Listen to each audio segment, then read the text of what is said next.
Yeah, well, I'm fine. So thanks for having me or accepting this interview request. And well, my first question for you is, of course, about the new record as Gomorrah Burns. So, well, I read that and listening to the record that the album seems to touch both the story of Sodom and Gomorrah and the negative side of the internet. So can you explain a little bit how these two themes come together? Yes, absolutely. I knew this was going to be a big record for Cryptopsy. I knew that from experience with my podcast, Vox and Hops, it's always much more fun to talk to a member of a band when you ask, what is your album about, to have something of substance, something that I care about, something that affects me. And I launched the podcast in 2018, and since then I became cripplingly addicted to social media. It's something that I see affecting a lot of my friends. I know that it's a big impact on my life, the doom scrolling, the inability to just take a moment to not reach for your phone. Like, why are you on your phone right now? Is this conversation that I have with myself frequently. So I went to dinner with, I had Mike DeSalvo on the podcast, and he told me, Mike DeSalvo was an old Cryptopsy singer. He told me that when he first met Cryptopsy, they were called Gomorrah. So I took the story of Sodom and Gomorrah, where it's a utopia, it's full of knowledge, it's an abundance of everything good that a human could want. And then humans being humans, they take advantage of this and overindulge in it. And that's what we're doing with social media, is really how I see the humans' relationships with the internet. And I took that idea, and I love concepts when I write records. I feel that if there's a concept, then I know exactly in what direction I can write 8 stories that are compelling and interesting to me. I've been doing concepts since 2012 with the self-titled, and I found 8 things that I expanded upon, such as stalkers, online stalkers, joining cults, online cults, bullying, defamation, fraud, catfishing, uh, isolation being a big one. And I wrote eight songs based upon true stories. I wrote from the perspective of a character in each story, and just played with these concepts, and wrote from the perspective, like the educational perspective too, of each character in each song. And I wrote it as if I was writing a blog, to make it all really wrap up perfectly, and or writing comments on in comment sections on social media. So it's all within the concept of, we need to analyze our relationship with social media. Mhm. Yes. And well, why do you think that it took well 10 years, right, since the last record? Correct, but we toured a lot, like a lot. I toured all across the globe many times since the self-titled. We also released 2 EPs, The Book Yeah. of Suffering, Tome 1 and Tome 2. And when we were doing EPs, the mindset behind releasing EPs was to connect with our fans faster, to record something, put it out, tour, and then repeat that cycle. But sadly, that wasn't truthful. It was a fallacy. We took just as much time doing an EP that we would take to do an album. So 2019, we decided that we're going to write something. We're going to finish the Book of Suffering, was the plan, and it morphed into an album. And here we are. But we were very busy touring and releasing EPs. I think that we would not have made the album that we made had we released it right after the self-titled. The band needed to ferment and grow into the roles that we have right now with the band. And I think that like a fine wine or like a good beer, Cryptopsy has aged well into 2023, and As Gomorrah Burns is the proof of that. Mhm. Yes, and well, the album artwork it's really impressive. Well, it's amazing. So what was your reaction when you first saw it? And Oh yeah, I'm so stoked. Yeah, yeah, Paolo is a masterful artist, Italian painter. He was suggested to us by Nuclear Blast, actually.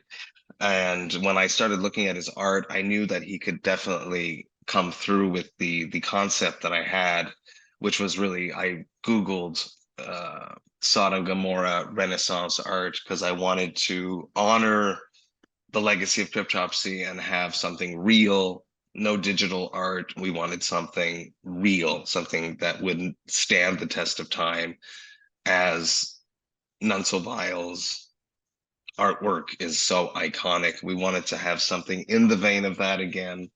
So I started looking at Renaissance art about Sodom and Gomorrah, and I found 2-3 paintings, and I basically just screenshotted them and sent them to Paolo. And I said, we want something like this, but can we have like the bat being the one that's destroying the city? And then I recorded an episode with all of Cryptopsy that came out today, actually, for the podcast. And Flo was like, but is he destroying the city or is he coming out of it? Which is interesting. But Paolo he started on a Monday, and then on Thursday it was finished, and it was amazing. Every day he would send me a screenshot. Just unbelievable watching an idea come to life like that. Yes, and you guys are often described as, well, technical death metal band. So do you agree with that label? And how would you define it for someone who isn't familiar with this type of sound? Cryptopsy, we much rather the term extreme music. We feel like shouldn't be any boundaries when it comes to writing music. We write music for ourselves primarily, and then we honor the legacy as a secondary thought. So it's music we enjoy. Does the legacy like it? Will it be relevant? Is how we build things out. Technical death metal, how would I describe that? It would be it's fast, it's intense, it's very intricate. There will be sections of the song where you have no idea what's going on. It's controlled chaos is what technical death metal is. Well, it's a good definition.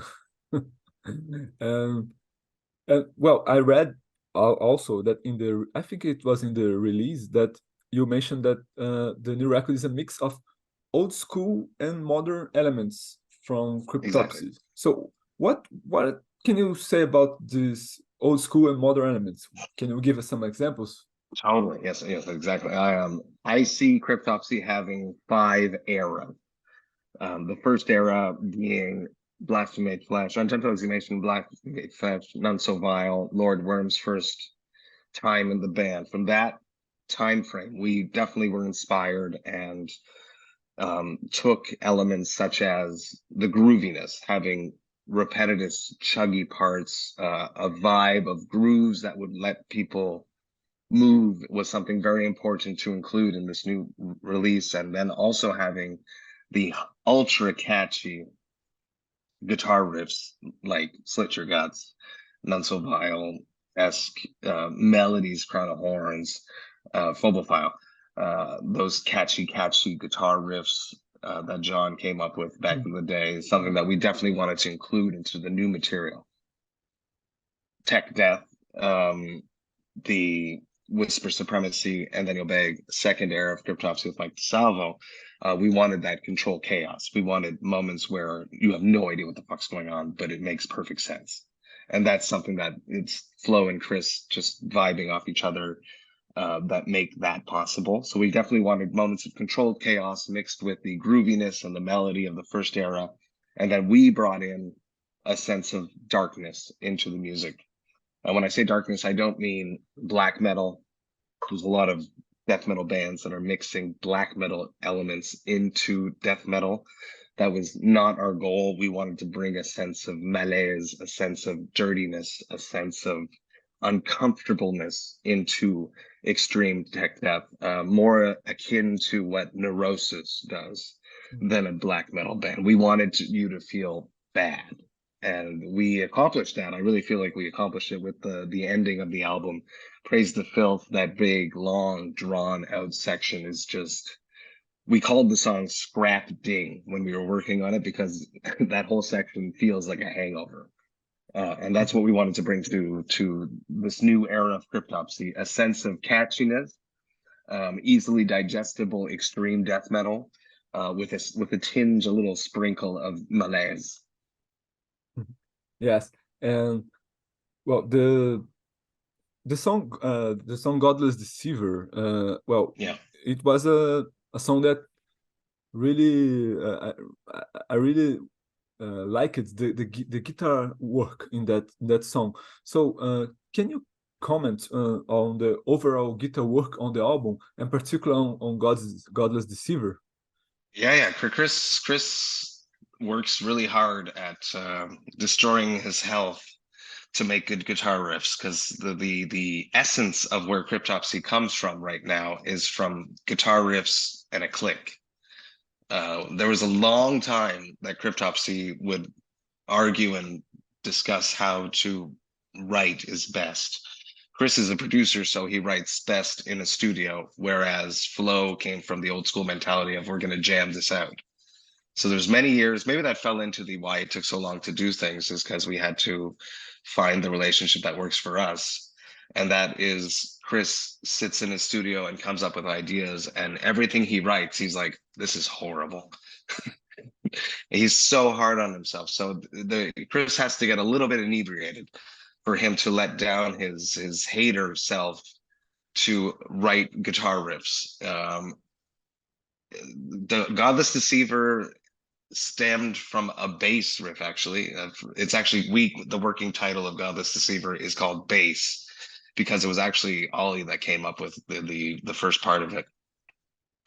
And lyrically, that song is actually about something that happened in Brazil, which actually is close to your heart. There was a woman that was defamed on Facebook. A news site on Facebook put up a sketch of this woman that they were saying that she was abducting children because she was a witch and she was killing the kids. And then the whole village outside Sao Paulo went and found, I don't know if you're familiar with the story, found the woman, and they as a mob killed her. So that song's lyrics are extremely vulgar and written from the mob's perspective. So it's extremely brutal and simple lyrics because mobs think like that, right? So it's a very straightforward lyrical song, but such a horrible thing happened because of a Facebook post. Yeah, I remember that story.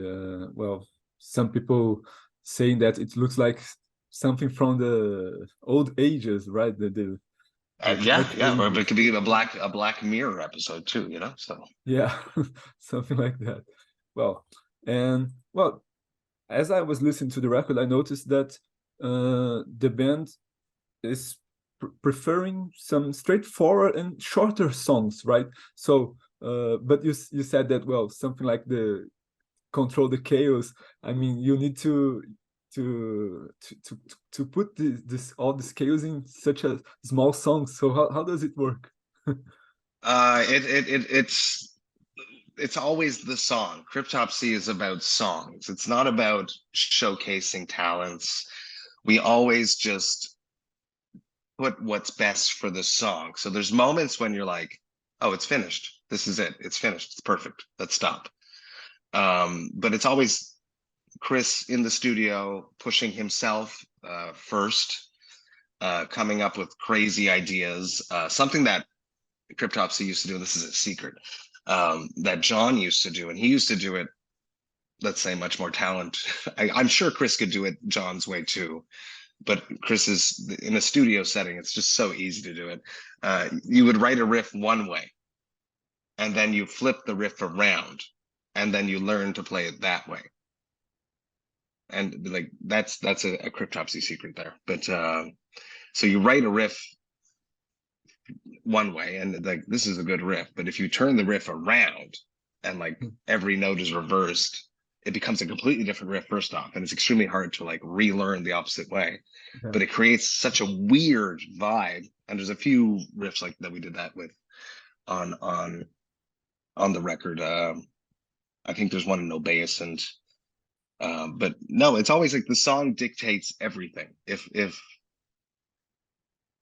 it's finished, if it doesn't fit, then it doesn't go in the song. But we definitely wanted it to be easily digestible.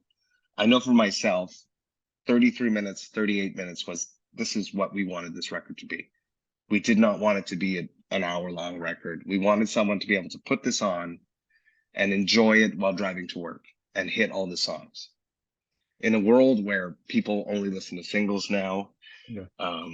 I feel like having a record that's between 35 minutes, let's say 33 to 38 minutes, is very important, so that it's easily digestible. Yes, well, other song that I want to talk a little bit about is the song Flay the Swine, because it has the music video. So I want to ask you, how was it like filming it? And what specifically is this song about? Absolutely. Okay, we'll start with the concept. The concept for that one is based upon something that happened in Japan. So there was a man that was an expert, and he was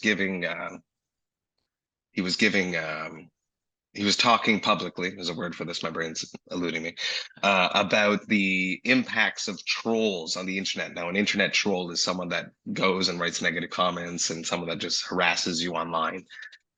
So he was an expert about trolls, and then it turns out that he called out a specific troll at this expose, whatever he was speaking at, and then that guy came and killed him because of the guy called him out publicly. So he went and he did a bad thing. He killed the guy. So that was the overlying concept for Flay the Swine. Me and Chris Kells, who directed the video, he's the bassist of The Agonist, who's a long time friend. We went to high school together, so I've known him for over 20 years. We just started having Zoom calls about like, what can we do with this track? We knew that it was, when we did it in Abeyance, the concept is too dark. We couldn't do a storyline for it. It's too extreme. Whereas this one we could have a little bit more fun with without being canceled. And it became like this struggle of, I was like, what if he's building a wall? It was like someone we always like to play with metaphors, right? Like, what if we're like building a wall, and then it transformed into, what if he's burying himself? And that's really where this stemmed from, and it grew from that. And having the exact storyline of going into a bathroom, Kells really wanted to have like, when are you at your most vulnerable? And being on a toilet, in a public toilet, you're pretty it's like a very vulnerable moment for most humans. So it was super fun to film the whole music video. Cryptopsy had never had like a big storyline in a music video before. Chris cast G, the actor, because he had worked with him on other videos as more on the production side of things. And he was just incredible. I remember when he walked in character for the first time, that first day when the first day we shot was in the bathroom with all the blood. And he was so weird, like just having, because he's so cool. He's like a really cool guy. And then he comes in and he's immediately like awkward, and he was open to like discussing, like getting into the character's skin. I was explaining that I would imagine this guy's a little bit on the spectrum. He's extremely awkward. And if you watch the video, he doesn't know how to hold a knife. He's holding it weird, and he's stabbing weird. And the way he shovels is awkward too, holding the shovel in such a weird way. But we had so much fun. There was when you use blood in the music video, you have one shot, because once you spray the blood, it's everywhere, and you can't you have to clean. It'd take a long time to clean it up and set it up again. So we had one shot for the blood shot, and it was way too much blood. It was comical. It looked like it wasn't Kill Bill cool. It was like too jokey. So we had to do like another blood shot.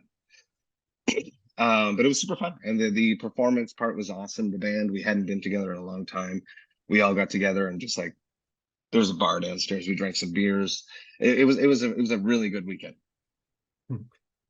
Yes. Well, looking back to, well, the whole history of Cryptopsy and you in the band, what do you think that was the most challenging moment for the band so far, and how did you Well, overcome yeah, it? definitely the Unspoken King was the hardest thing for Cryptopsy to ever overcome.